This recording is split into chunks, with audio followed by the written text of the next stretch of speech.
नमस्कार, प्रणाम, जय श्री राम। कैसे हैं आप सभी दोस्त? उम्मीद करता हूँ बिल्कुल स्वस्थ, व्यस्त, मस्त और जबरदस्त होंगे। अपना और अपनों का ध्यान रखते हुए तैयारी कर रहा हूँ दोस्त। मेरे सभी साथी जुड़ जाएं आपकी करंट अफेयर की इस क्लास में। सभी का इस्तकबाल करता हूँ मैं, निशांत। चलिए शुरू करते हैं बिना देरी के सेशन को। और एक बात और, अगर आप चैनल पर नए हैं तो लाइक, शेयर, सब्सक्राइब करने की नैतिक जिम्मेदारी आपकी है मेरे दोस्त। तो आप अपनी जिम्मेदारी का निर्वहन करिए, हम अपनी करते हैं। ठीक है, चलिए शुरू करते हैं। पहला प्रश्न लेते हैं दोस्त। क्या है पहला प्रश्न?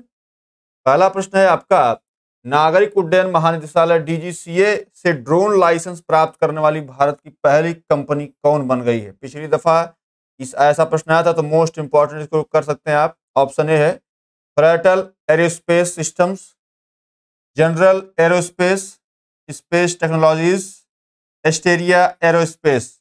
चार ऑप्शंस आपके सामने दिए गए हैं दोस्त। इसको बताइए, इसमें कौन सी ऐसी कंपनी है जो भारत की पहली कंपनी बन गई है डीजीसीए से ड्रोन लाइसेंस प्राप्त करने वाली? तो पहली बात, ये नागरिक उड्डयन मंत्री कौन है? आपसे पहला प्रश्न तो यही पूछ सकता है कि भाई मंत्री कौन है। तो मंत्री कौन है? ये है आपके कैबिनेट मंत्री होता है इसका, ज्योतिरादित्य सिंधिया। क्या? ज्योतिरादित्य ज्योतिरादित्य सिंधिया जो है अभी इसके इस विभाग के मंत्री हैं। ठीक है, अब इससे पूछा कि भाई कौन कंपनी बनी है। ठीक है, तो ये भैया है आपका ऑप्शन नंबर ए, बिल्कुल सही है। आगे बढ़ते हैं दोस्त। क्या है? यहां से एक प्रश्न लगभग आना तय माना जाता है। आईसीसी हॉल ऑफ फेम के संबंध में कौन सा कथन सत्य है? ऑप्शन ए है Diana Edulji ICC hall of fame में शामिल होने वाली पहली भारतीय महिला क्रिकेटर बन गई हैं। ऑप्शन बी है पूर्व ओपनर वीरेंद्र सहवाग को भी आईसीसी हॉल ऑफ फेम में शामिल किया गया है। और ऑप्शन सी है श्रीलंका के अरविंद डिसिल्वा को भी यह सम्मान मिला है। उपयुक्त में सभी बताइए दोस्त। देखिए, जब कभी भी पहली महिला या पहली पुरुष की बात होती है तो आपको वहां थोड़ा सा अपनी जो ज्ञानेंद्रियां उसको ओपन करने की आवश्यकता होती है, क्योंकि ऐसे प्रश्न आप देखते होंगे बार बार एग्जाम में पूछे जाते हैं। तो आईसीसी संबंधित कुछ और जो इंपॉर्टेंट क्वेश्चन है उस पर हम लोग डिस्कस कर ले रहे हैं। ठीक है, पहला प्रश्न क्या बनता है? बनता ICC men's cricketer of the year. Mains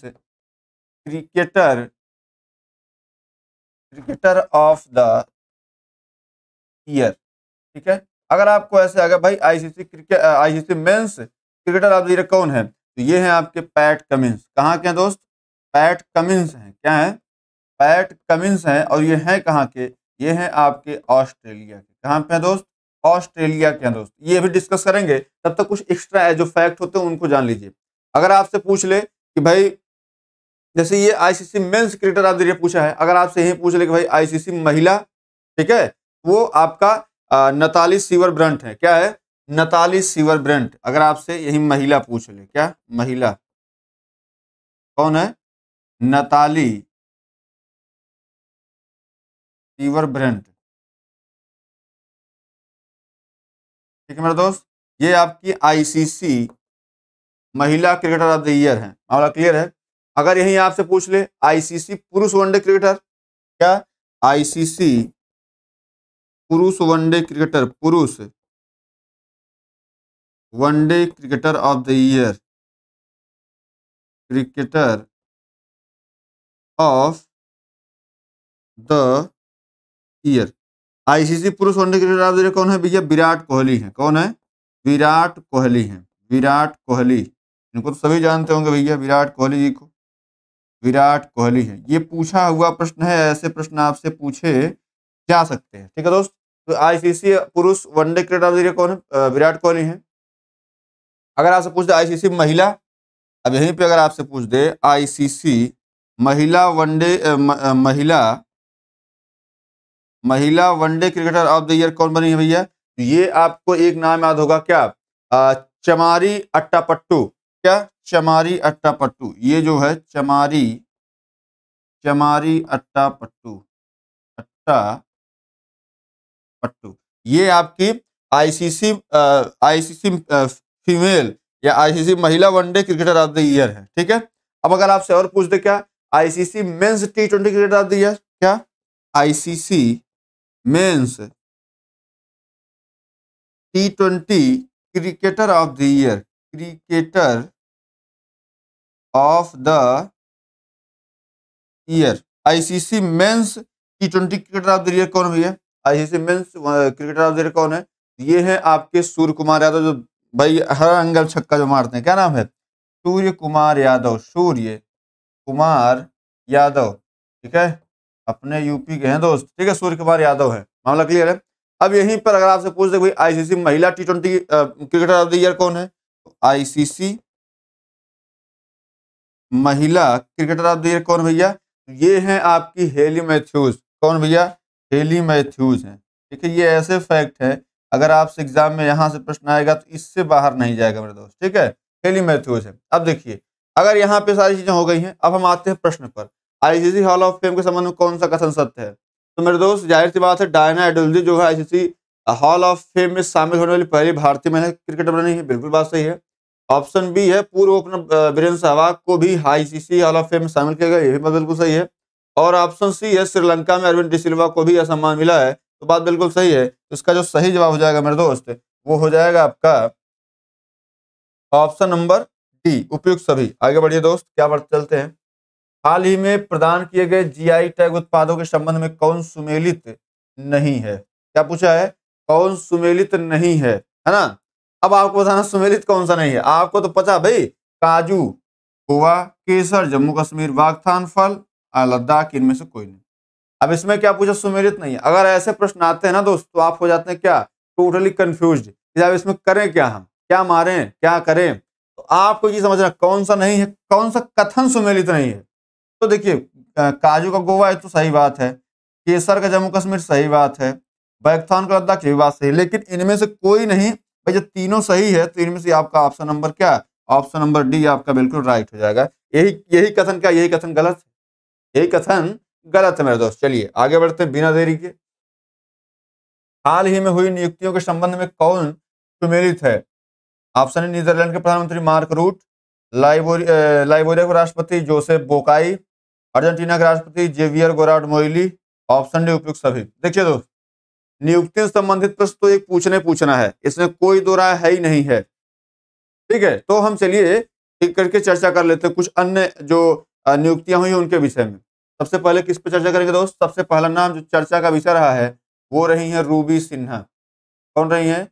Ruby Sinha रही हैं। ठीक है दोस्त, रूबी सिन्हा रही हैं। ठीक है भैया, क्यों चर्चा में रही है? तो रूबी सिन्हा ब्रिक्स जो ब्रिक्स कंट्री है, chamber of commerce and industry, क्या ब्रिक्स की, BRICS, ब्रिक्स की, अब समझ लीजिए, सुन लीजिएगा, बहुत ज्यादा लिखने क्या सकते नहीं। ब्रिक्स की क्या है? Chambers of commerce and industry women जो वर्टिकल है उसके प्रथम अध्यक्ष रही हैं। ठीक है, एक और दूसरा नाम आपको याद रखना, क्या? हरमन सनगुणरत्नम। क्या? हरमन सनगुणरत्नम, सनगुणरत्नम, ये आपको नाम याद रखना है, हरमन गुररत्नम। ये कहाँ क्या है दोस्त? ये है आपके राष्ट्रपति, कहाँ के? सिंगापुर के राष्ट्रपति। कहाँ के? सिंगापुर के राष्ट्रपति हैं। सिंगापुर के राष्ट्रपति हैं। मामला क्लियर है दोस्त। अब एक नाम और आपको याद रखना है, क्या? कैथरीन रसेल, जरूर याद रखिएगा। क्या? कैथरीन रसेल, कैथरीन रसेल आपको नाम याद रखना है। ये क्या भैया? ये भी, ये नई क्या बनी है? नई प्रमुख बनी, किसकी? यूनिसेफ की। यूनिसेफ की नई प्रमुख बनी है, नई प्रमुख। इतना समझ लीजिए, जो भारत में जो नियुक्तियां हुई हैं, खास करके महिलाओं की जो भी महत्वपूर्ण पोस्ट है, नियुक्ति से 2 प्रश्न आने तय रहते हैं। नियुक्ति से, अंतरराष्ट्रीय प्रधानमंत्री से 1 से 2 प्रश्न आने तय रहते हैं। तो ये सब बहुत नॉर्मल से प्रश्न है, ये सब मैं आपको करवा दूंगा, उसके लिए बेफिक्र रहिए। तो ये हो गया क्या? कैथरीन रसेल यूनिसेफ की नई प्रमुख है। उसके बाद लिंडा याकारिनो, क्या? लिंडा याकारिनो, लिंडा याकारिनो, ये क्या दोस्त? लिंडा याकारिनो क्या है? ट्विटर की सीईओ है। किसकी? ट्विटर जो अभी एक्स हो गया है की सीईओ है। ठीक है, ट्विटर की क्या है? ट्विटर की सीईओ है। उसके बाद एक नाम, बस मात्र एक नाम याद रखना, क्या? Michele Bullock. क्या? Michele Bullock, Michele Bullock. ये किस लिए भैया फेमस है? तो ये ऑस्ट्रेलिया की केंद्रीय बैंक की पहली महिला गवर्नर है। क्या है? ऑस्ट्रेलिया के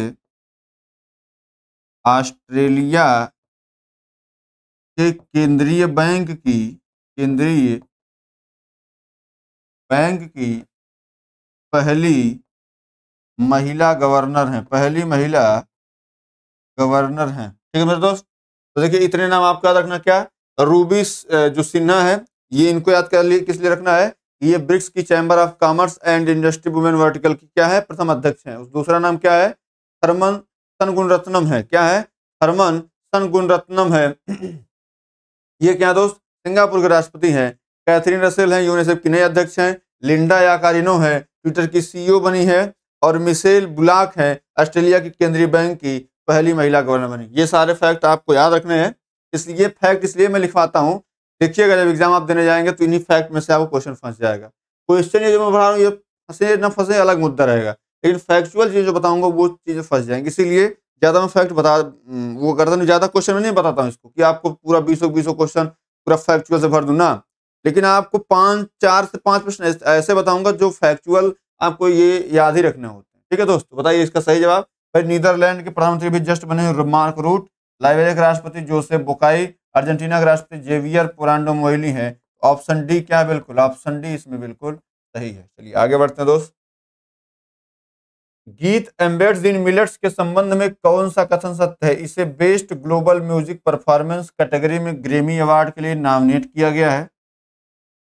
इसे फाल्गुनी शाह और गौरव शाह के साथ मिलकर पीएम मोदी ने तैयार किया है। ऐसा पहली बार है कि जब किसी राजनेता को दुनिया के सबसे प्रतिष्ठित ग्रैमी नॉमिनेशन में जगह मिली हो। उपयुक्त सभी। बताइए दोस्त इसका सही जवाब क्या होगा? अभी ये चर्चा का विषय रहा है। गीत कौन? एम्बेड्स इन मिलेट्स, मोदी जी गाए हैं इसलिए ज्यादा चर्चा का विषय रहा है। और ये भारत में ही नहीं पूरी देश दुनिया में चर्चा का विषय रहा दोस्त। तो इसलिए आप लोग जो है थोड़ा सा इस पे अपना एक वो व्यू बना लीजिएगा, है ना। जैसे इसे जो एम्बेड्स इन मिलेट्स है, इसको best global music performing category में ग्रैमी अवार्ड के लिए नॉमिनेट किया गया, मिला नहीं दोस्त। उसके बाद इसे फाल्गुनी शाह गौरव शाह के साथ मिलकर पीएम मोदी ने तैयार किया, ये भी बात बिल्कुल सही है। डी ऑप्शन है, ऐसा पहली बार है कि जब किसी राजनेता को दुनिया के सबसे प्रतिष्ठित ग्रैमी नॉमिनेशन में जगह मिली हो। भैया मोदी हैं तो मुमकिन है, ठीक है। मोदी में तो सब कुछ मुमकिन है, झूठ को सच, सच को झूठ, राई का पहाड़, पहाड़ को राई, सब बना संभव दोस्त। ठीक है, चलिए ऑप्शन डी फिलहाल इसमें क्या उपयुक्त सभी सही हो जाएगा। आगे बढ़ते हैं दोस्त। 6ठा नंबर, फिफ्थ राज्य खाद्य सुरक्षा सूचकांक SFSI 2022-23 के संबंध में कौन सा कथन सत्य है? बड़े राज्यों में केरल को शीर्ष स्थान प्राप्त हुआ, छोटे राज्यों में गोवा को प्रथम स्थान प्राप्त हुआ, केंद्र प्रदेश में जम्मू कश्मीर को प्रथम स्थान प्राप्त हुआ। उपयुक्त सभी। बताइए दोस्त, अब जैसे एक प्रश्न जरूर हम पढ़ते हैं, लेकिन इसमें 2-3 प्रश्न तो हम ऑलरेडी ऐड कर देते हैं। यही इसी चक्कर में भाई कौन सा कथन सत्य है, अगर आप इतना पढ़ेंगे तो आपको ये सारी चीजें याद ही हो जाएंगे। तो आपको राज्य सुरक्षा सूचकांक, आप पिछला देखेंगे पेपर में तो राज्य खाद्य सुरक्षा सूचकांक से प्रश्न आया है। इस बार सकता पूछे या ना पूछे अलग मुद्दा रहेगा। तो राज्य खाद्य सुरक्षा सूचकांक अगर आपसे पूछेगा तो 2022 के संबंध में कौन सा कथन सही है? तो भैया बड़े राज्यों में शीर्ष स्थान पर केरल रहा है, ये बात बिल्कुल सत्य है। और छोटे राज्यों में गोवा स्थान पर है, ये भी बात बिल्कुल सत्य है। और केंद्र शासित प्रदेश में जो जम्मू कश्मीर को पहला स्थान प्राप्त हुआ, ये भी बात बिल्कुल सही है। तो इसमें जब सारी बातें सही तो ऑप्शन नंबर डी क्या है? बिल्कुल सही जवाब हो जाएगा। आगे बढ़ते हैं दोस्त। 7वां प्रश्न लेते हैं। क्या भैया, भारत ने 2 महीने की रोक के बाद किस देश के नागरिकों के लिए इलेक्ट्रॉनिक वीजा सेवाएं फिर से शुरू कर दी हैं?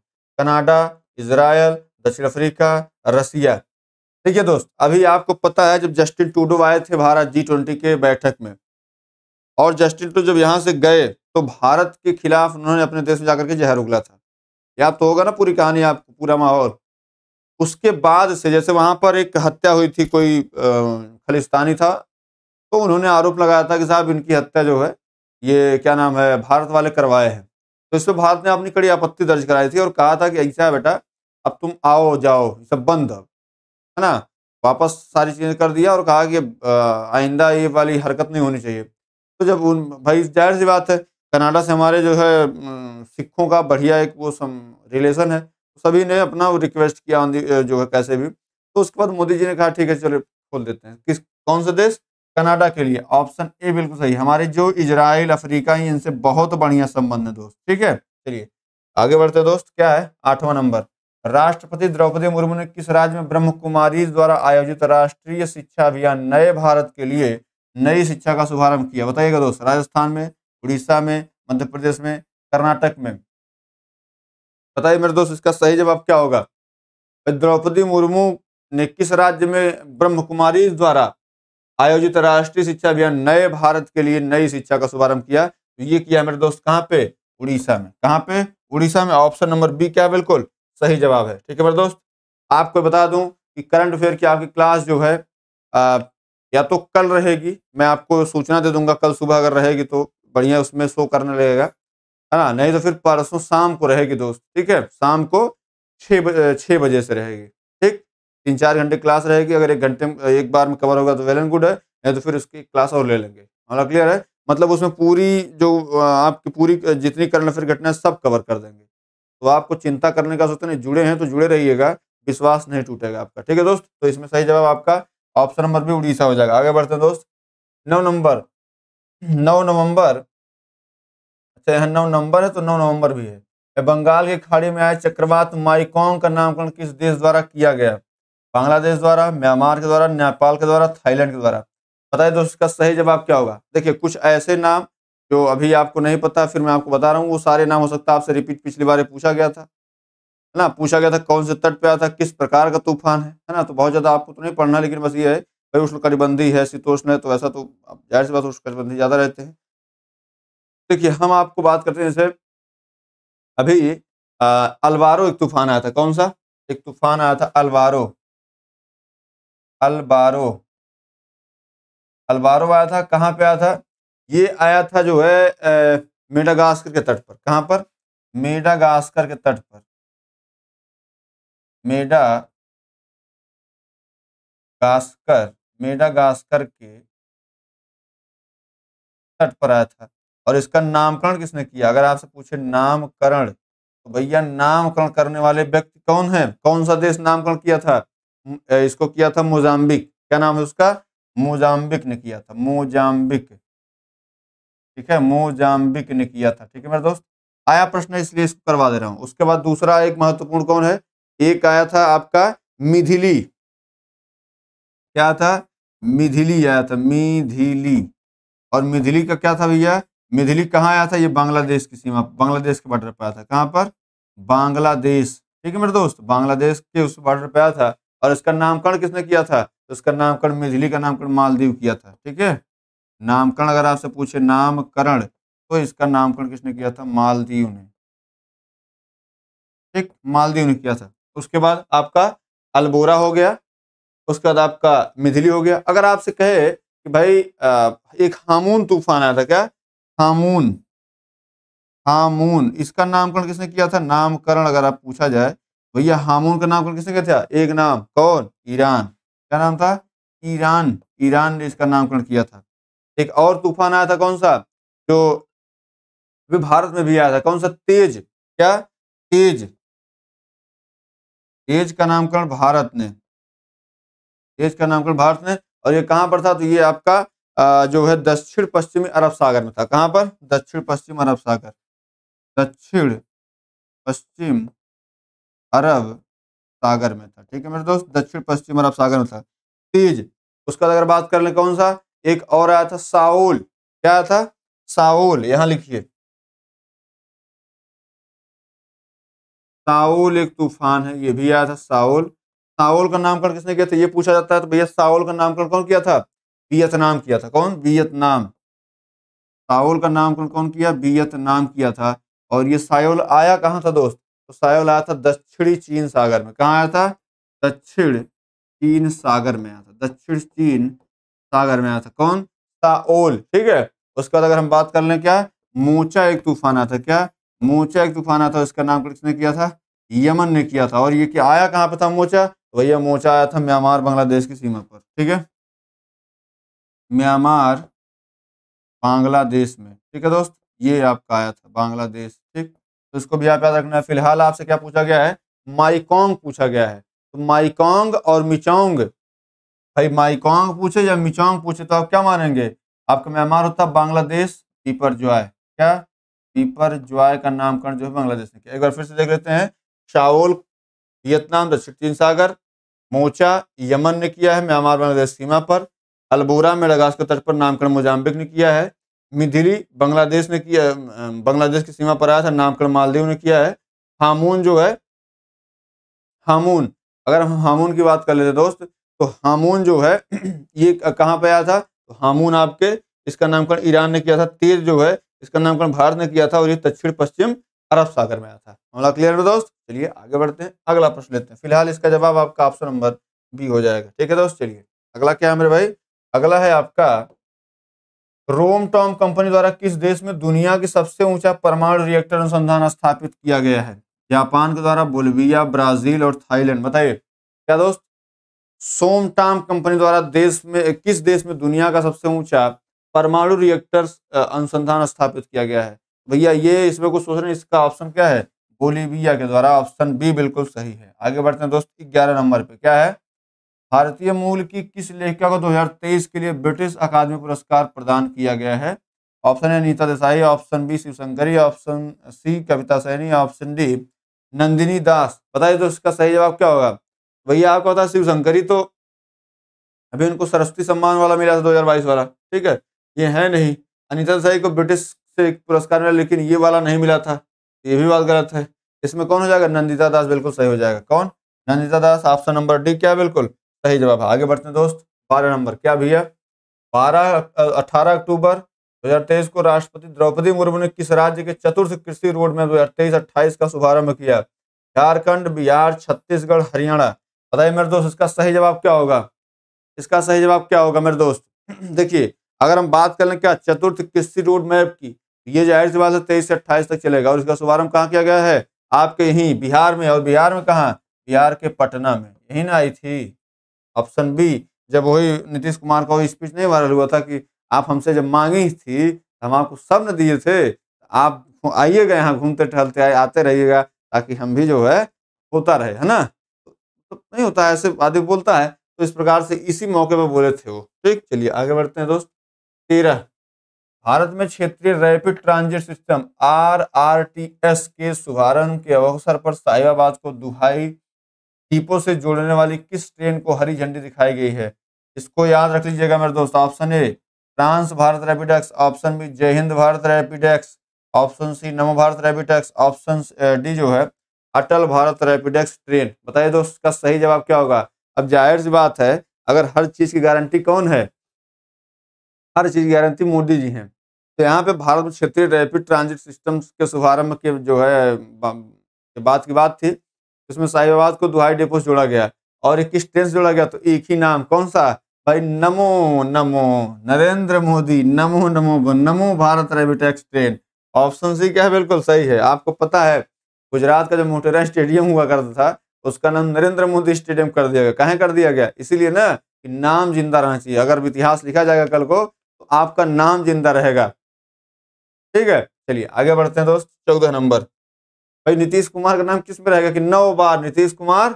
न से नीतीश, न से नीतीश और न से क्या होगा? 9 होगा भैया। न से नीतीश 9 बार मुख्यमंत्री। किस मामले में सर्वोच्च न्यायालय की 5 न्यायाधीशों की संवैधानिक पीठ ने समलैंगिक विवाह को वैध बनाने से इनकार कर दिया था? चलिए ऑप्शन है social and human rights action बनाम यूनियन ऑफ इंडिया, एंडन प्रयुमन बिस्ट बनाम union of India, peoples union of democratic rights बनाम यूनियन ऑफ इंडिया और सुप्रियो और अन्य बनाम यूनियन ऑफ इंडिया का मामला था। बताइए दोस्त। देखिए अभी हम लोग कल पढ़ रहे थे कि भाई दक्षिण एशिया में एक मात्र ऐसा देश, उसका क्या नाम है? उसका नाम नेपाल है। नेपाल ने क्या किया है? अपने यहाँ जो है समलैंगिक विवाह को मान्यता दे दी है ना? लेकिन भारत में जब बैठक हुई, केस आया था कौन सा? सुप्रियो आदर्श बनाम यूनियन ऑफ इंडिया केस आया था। और इसमें सुप्रीम कोर्ट ने सीधे सीधे डिनाई कर दिया है कि हम समलैंगिक विवाह को मान्यता नहीं देंगे, हम इसको वैध नहीं बनाएंगे। ठीक है, तो आपसे हो सकता है प्रश्न पूछ ले, क्योंकि ये भी चर्चा का विषय रहा था जो यहाँ नेपाल में दिया गया भाई समलैंगिक विवाह की मान्यता, वो कहीं ना कहीं विरोधी टाइप की चीज है। तो उसके खिलाफ निर्णय देना कहीं ना कहीं दुनिया में नजर पेश करने के बराबर है। और ये निर्णय आया किसमें? सुप्रियो और अन्य बनाम यूनियन ऑफ इंडिया के मामले में। चलिए दोस्त आगे बढ़ते हैं, 15 नंबर लेते हैं। क्या भैया 15 नंबर? केरल के विजिजनम बंदरगाह पर पहुंचने वाला पहला मालवाहक जहाज कौन सा है? पर देख लीजिए भैया, इंपॉर्टेंट है।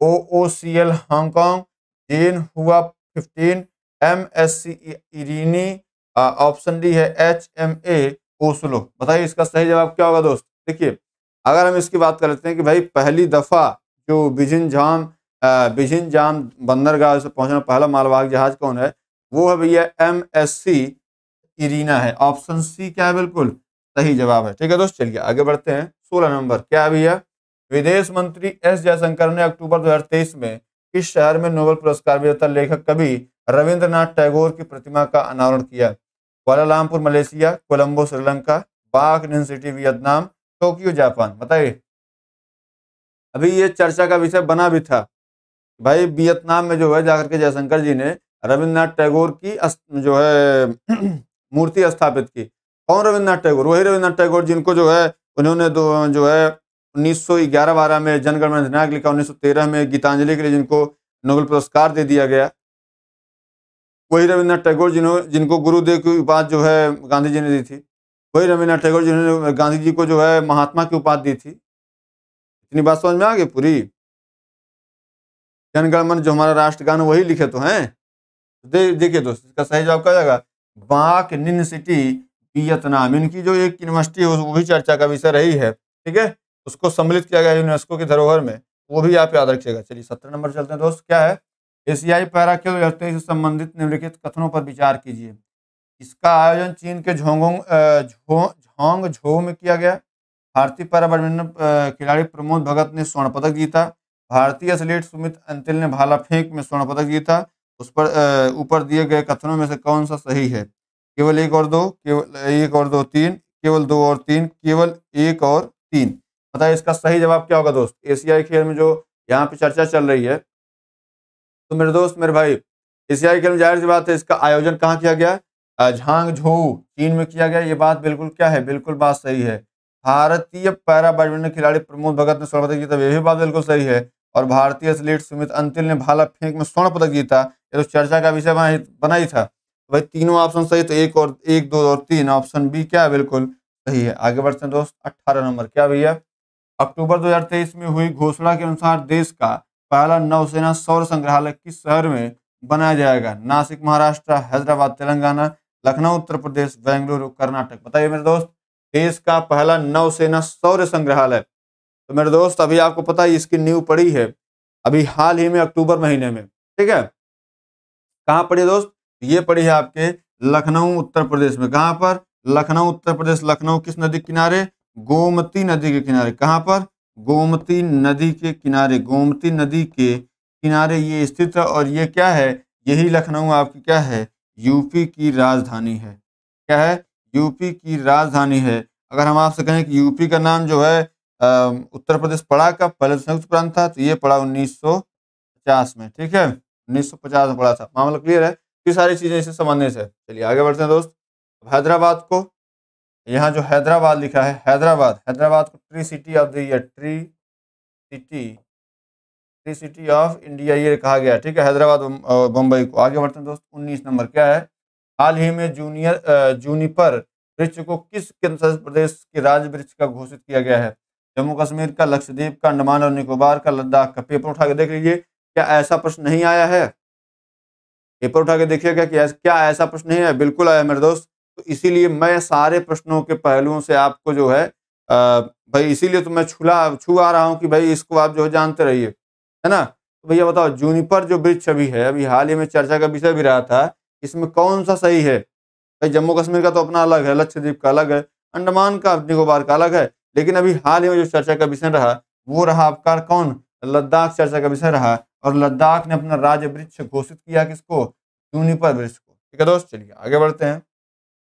अंतिम प्रश्न, हाल ही में नियुक्तियों और व्यक्तियों के संबंध में कौन सम्मिलित है व्यक्ति। सुल्तान इब्राहिम, सुल्तान सिकंदर मलेशिया के नरेश, इंद्रमणि पांडे बिम्स्टेक के महासचिव, रॉबर्ट फिको स्लोवाकिया के प्रधानमंत्री, और ऑप्शन डी उपयुक्त सभी। बताइए इसका सही जवाब क्या होगा मेरे दोस्त। इसका सही जवाब क्या होगा, आपको एक चीज तो पता है भाई इसमें कौन सम्मिलित है, तो भाई जाहिर सी बात है सुल्तान ये मलेशिया के नरेश है, इंद्रमणि पांडे बिम्स्टेक के महासचिव है, और रॉबर्ट फिको जो स्लोवाकिया के प्रधानमंत्री। बात बिल्कुल सही। तो मेरे दोस्त इसका ऑप्शन नंबर डी आपका बिल्कुल क्या होगा, सही हो जाएगा। तो मेरे दोस्त मेरे भाई आज की क्लास आपकी यहीं तक रहने वाली है। अगर क्लास आपको पसंद आ रही हो तो आप इसको लाइक कर लीजिएगा, शेयर सब्सक्राइब कर लीजिएगा, और आप अपनी महत्वपूर्ण टिप्पणी जरूर दर्ज करिएगा, क्लास कैसी रही। ठीक है मेरे दोस्त, अब हमें थोड़ा-सा इजाज़त दीजिए, है ना?